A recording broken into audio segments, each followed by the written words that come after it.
जय हिंद विद्यार्थी मित्रांनो, मी श्याम पेटकर स्वागत करतो तुमचं माझ्या युट्यूब चॅनल मध्ये. तर आपण कालच्या भागामध्ये बघितलं होतं की अपूर्णांक पूर्णांक यावरील क्रिया यामधले आपले दोन भाग झालेले होते. कोणकोणते? बेरीज मध्ये दोन भाग पडतात. कोणकोणते पडतात? वजाबाकी मध्ये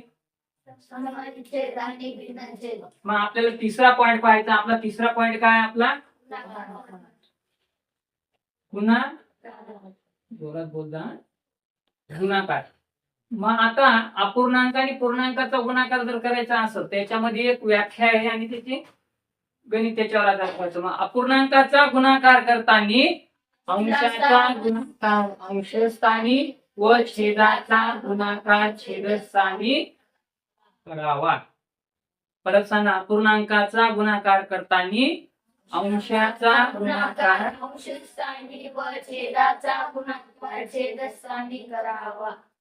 मग संख्या दिलेली आहे आपल्याला. एक आपण बघायचं कशाचं? अपूर्णांक आणि एक पूर्णांकाचं.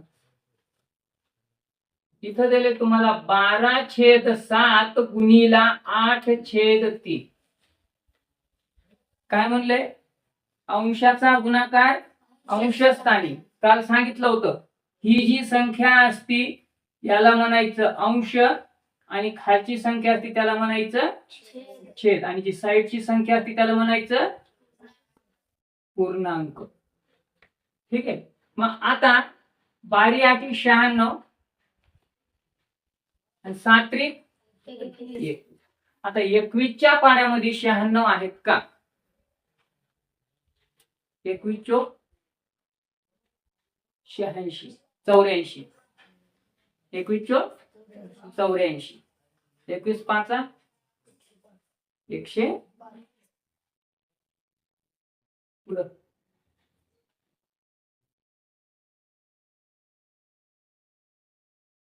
121 किती? 21 सकल 126.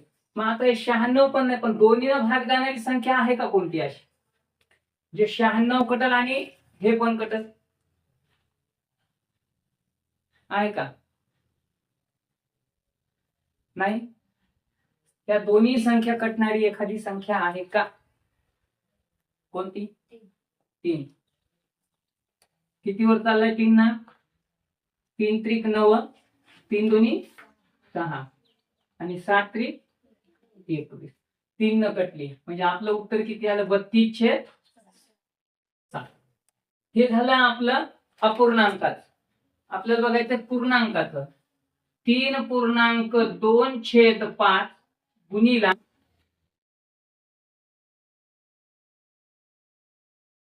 2.4/3. पूर्णांकाचं रूपांतर अपूर्णांकामध्ये करून घेऊ. मी काय म्हटलं होतं? याचा गुणाकार आणि याचा गुणाकार याची 5 त्रिक 15, 15 आणि 2 17, 17/3 गुणिला 3 दोन्ही 6, 6 आणि 4 10. किती आलं रे? इकडं 5 घेतलं होतं की रे, इकडं 3. पहा काय ते 17 आणि 10 हे 170 आणि 15. आता 15च्या पाड्यात 170 आहेत का बघा?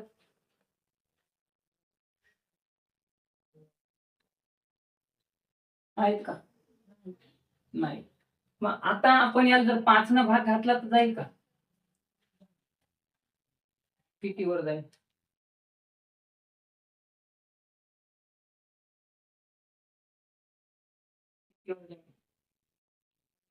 करा ना. इकडे जर केला आपण 5 न तर कितीवर गेलं सांगा? 5 5 नाही, 5 त्रिक उरले 2. हे गेला 34 वर, हे गेला 34 वर, हे गेला 3 वर. ठीक आहे. पण आता हे एक उत्तर आपल्याला पर्यायामध्ये असायला पाहिजे. नसता ते म्हणते की उत्तर पूर्णांकामध्ये शोधा. मग पूर्णांकामध्ये शोधण्यासाठी काय करायचं आपल्याला? 3 3 10 30 नाही, भाग करतो ना रे. 12 12 भाग 12 त्रिक 36, 11 11 11 22, 11 3 33. उरला 1. म्हणजे ज्यानं भागलंय ते खाली, बाकी आली ती वरी आणि भाग केला ते भागाकाराला तो साईडला. अशा पद्धतीनं आपलं दुसरं उत्तर निघतंय. ठीक आहे, कळलं? घ्या लिहून. बघा अपूर्णांकाचा गुणाकार कळला. आपला चौथा पॉइंट घ्यायचा आपल्याला, काय? भागाकार. चौथा पॉइंट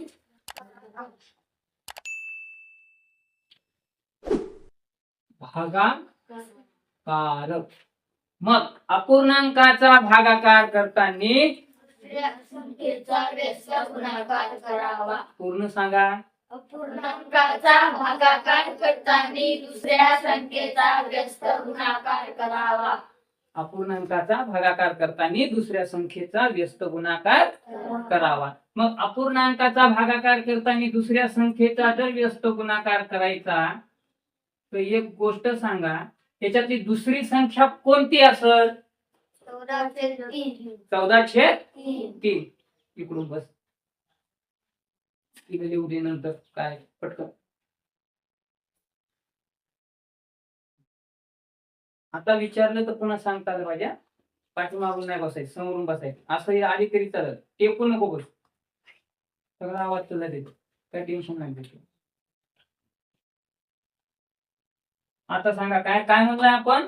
अपूर्णांकाचा भागाकार करताना दुसऱ्या संख्येचा व्यस्त गुणाकार करावा. बरं, आता व्यस्त गुणाकार केल्याच्या नंतर आपला नियम भागाकाराचा लागू होईल का गुणाकाराचा लागू होईल? गुणाकाराचा लागू होईल. मग पहिले आपण याचा व्यस्त गुणाकार करून घेऊ. व्यस्त गुणाकार म्हणजे दुसरी संख्या आपली ही आलेली आहे. मग याचा व्यस्त गुणाकार करायचा असेल तर 12/4 गुणाकार, व्यस्त गुणाकार, भागाकाराचं चिन्ह गुणाकारात.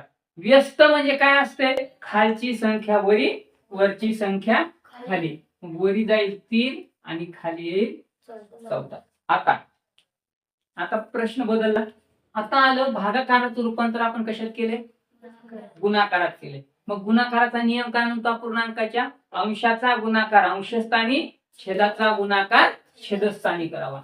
12 × 12, 12 × 24, 12 × 3 36 आणि 14 × 14, 14 2 28, 14 3 42, 14 4 56. आता या दोन्ही संख्येला भाग जाणारी संख्या आहे का? सांगा. 8 × 8 = 16, 8 × 7 = 32, 9 × 4 = 36, 9 सखी 54, इथे 56. 12 च्या जागेत कपा 4 न सांग किती? 4 9 36. 4 9 36. हा 14 14 14. दोन्ही संख्या पुन्हा भाग जाणारी आहे का? नाही. काय आलेली आहे? विषम, खालची सम. आपलं उत्तर झालं 9/14.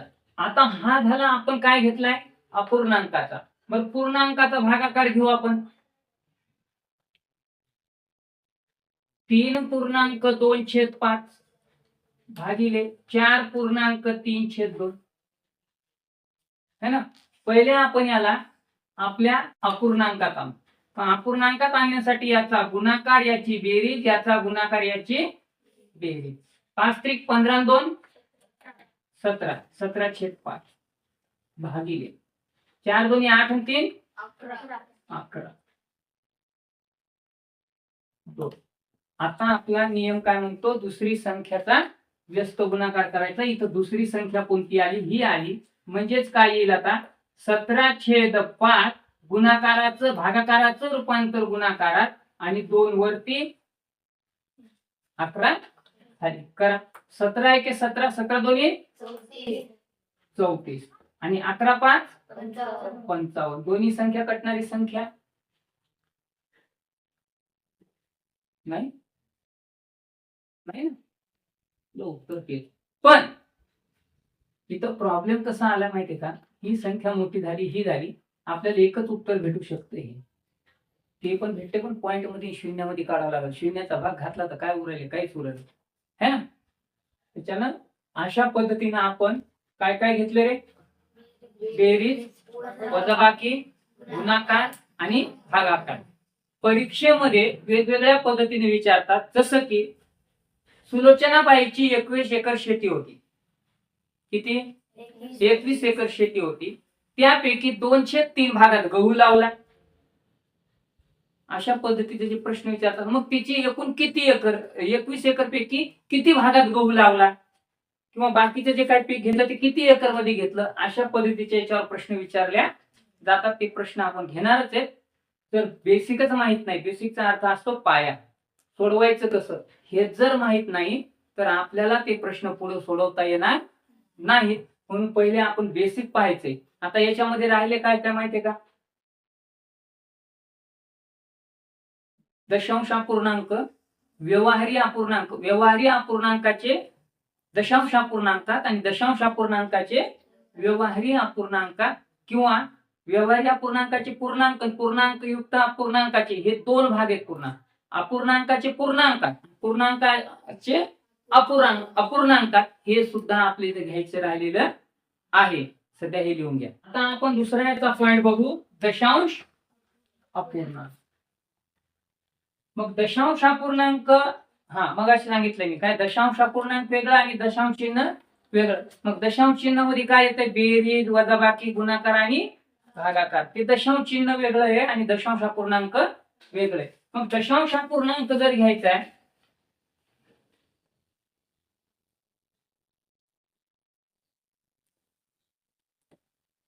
दशांश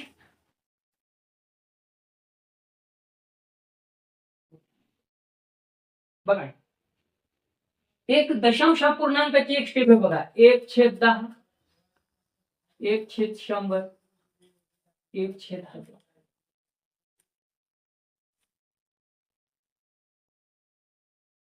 ठीक आहे. मग याचं उत्तर जर काढायचं झालं, एकच्या जागी कोणतीही संख्या असू शकते किंवा कोणतीही संख्या देते ते बघतो. मी याचं डायरेक्ट उत्तर जर काढलं तर मी काय करणार, 0.1, 0.01 आणि 0.001 झालं उत्तर.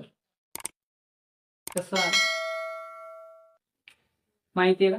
कसं आलं? नाही ना. बघा, दशांश अपूर्णांक घ्यायचं. आता सगळ्यात अगोदर आले कसं ते बघा, हे शॉर्टकट ट्रिक तुम्हाला सांगितली. ठीक आहे, हे लक्षात ठेवा तुम्ही. पहिले 10 ने 1 ला भागायचं, भाग जातो 10 ने 1 ला नाही जात. मग कशाचा भाग घालायचा, शून्याचा. वरचा 1 गेला, पॉईंट घेतला 0, 10 1 10 आलं का 0.1. ही झाली तुमची पहिली पद्धत. दुसरी पद्धत काय माहितीये का? दुसरी पद्धत अशी म्हणते, खाली किती संख्या आहेत तेवढ्याच वरती पाहिजे. खाली किती संख्या आहेत सगळ्या? 2. वरी किती आहे? 1. मग त्याच्या आधी 2 संख्या करण्यासाठी 0 लावून द्या. काय लावून द्या? 0 लावून द्या. लावला, खालची संख्या जशाला तशी लिहू.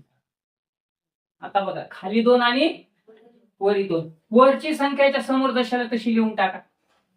0 1 जशाला तसं. खाली किती 0 आहेत रे? 1 संख्या सोडून पॉइंट द्या. ही दुसरी पद्धत. तर तिसरी मी डायरेक्ट सांगितलं, भागाकार करून दाखवला. आणि तिसरी पद्धत. मग या पद्धतीत जर सोपं जात असेल तर याचं करू बघा. खाली किती संख्या आहेत रे? 3. मग वरी 3 करण्यासाठी आधी किती 0 लावा लागतील? 2. मग आता वरची संख्या जशाला तशी. किती 0 आहेत खाली? मग 1 2 संख्या सोडून द्या, पॉइंट द्या. आलं उत्तर वरचं. तिसरं पहा बरं, किती संख्या आहेत खाली? 4. वरती किती करायच्यात आपल्याला? 4. झाल्या का 4? वरची संख्या जशाला तशी लिहून काढा. खाली किती 0 आहेत? 1 2 3 झालं उत्तर. कळलं का? कळलं ना? मग आता हेच जर, आता इथं काय केलं आपण, इथं 1 घेतला, इथं 1 घेतला, इथं 1 घेतला. संख्या 10 100 1000 10,000 लाख ते वाढत जाणार आहे. देते ते नंतर बदलू. पहिले दशांश अपूर्णांक काय हे चेक करा. जर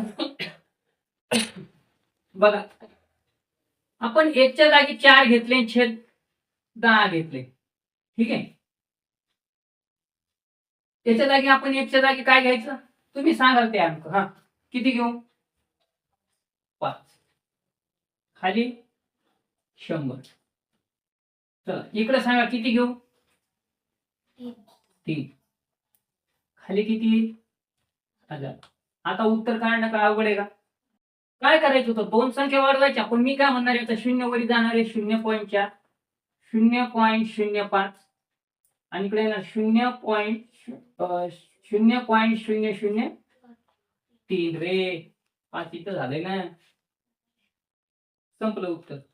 करून बघायचे, करून दाखवायचं. बघा, जर 4ला 10 भागलं तर भाग जात नाही. 0चा भाग घातला ते घेतले 4, गेला पॉईंट घेतला 0, 10 चोक. आलं ना? कोणतीही संख्या येऊ द्या, काहीही प्रॉब्लेम येणार नाही. आता आपण घेतलं सिंगल डिजिटचं. याच्यानुसार आपण काय सांगितलंय? सिंगल डिजिट म्हणजे वरी एकच अंक घेतला है ना. कितीही घेऊ शकता, काही प्रॉब्लेम येणार नाही. फरक काय करायचं ते बघा. आपल्याला ते काय म्हणते, खालच्या पेक्षा वरची संख्या कमी नसायला पाहिजे. खाली किती अंक आहेत? 2. वरी किती आहेत? 1. ते नसायला पाहिजे. जर तसे असतील तर सारखे करायचे, म्हणजे त्याच्या अगोदर लावायचे. पण मी जर म्हणलं तुम्हाला 345 आणि खाली जर घेतलं 10, आता काय याला एक्स्ट्रा 0 वाढवणार का? नाही. जशाला तसं ठेवायचं. आता इतकं सोपं झालंय बघा. 345 जशाला तसं लिहून टाका, काही फरक पडणार नाही. लिहिला. खाली किती 0 आहेत? एक संख्या सोडून द्या, पॉईंट झालं उत्तर. हेच तुमच्या शॉर्टकट ट्रिक आहे. सोडवायचं, सोडून पण दाखवू. बघा 345 इथं 10, 10 3 30, उरले 4, घेतले 5, वरचे 5 घेतले खाली. मग आता इथं जर घेतलं तर 10 चोके 40, उरले 5, दिला पॉईंट घेतला 0, 10 5 50, बाकी उरली 0. आलं का उत्तर आपलं वरचं? एक संख्या नाही, तुम्ही कितीही संख्या घेऊ शकता, त्यात काहीही प्रॉब्लेम राहिला न पाहिजे. फक्त हे मेन लक्षात ठेवायचं. 10, 100, 1000 पुढे जाऊन याला पण कन्वर्ट मध्ये टाकता येते, ते नंतरचा प्रश्न. जर बेसिक तुम्हाला पहिले सगळ्यात अगोदर कळायला पाहिजे. मग या जागी कितीही घ्या ना, अंदाजे एकदा लक्षात ठेवली सिरीज की नाही यांना असं पडणारच आहे. लक्षात काय ठेवायचे? खालच्या संख्येपेक्षा वरची संख्या जास्त, अंक जास्त असले तरी चालतात, फक्त कमी नसायला पाहिजे. जसं की इथं बघा 2 आहे तिथं 1च आहे, इथं 2 आहे तिथं 3 आहे तिथं 1 आहे, इथं 4 आहे तिथं 1 आहे. असं पाहिजे नाही. बस सोपं घेऊयात परत एकदा.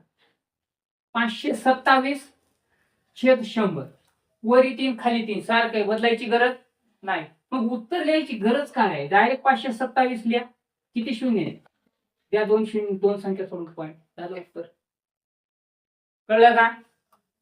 हे कळायले का? सगळ्यात अगोदर हे तुम्ही लिहून घ्या, पुढचं तुम्हाला सोडवायचं. आता आपण काय करूयात, पुढील भाग उद्याला बघू है ना. तोपर्यंत यायची पण रजा घेतो. तुम्हाला माझा हा व्हिडिओ आवडल्यास नक्कीच लाईक करा, शेअर करा, कमेंट करा आणि चॅनलला सबस्क्राईब करायला मात्र विसरू नका. तोपर्यंत तुमची रजा घेतो. जय हिंद.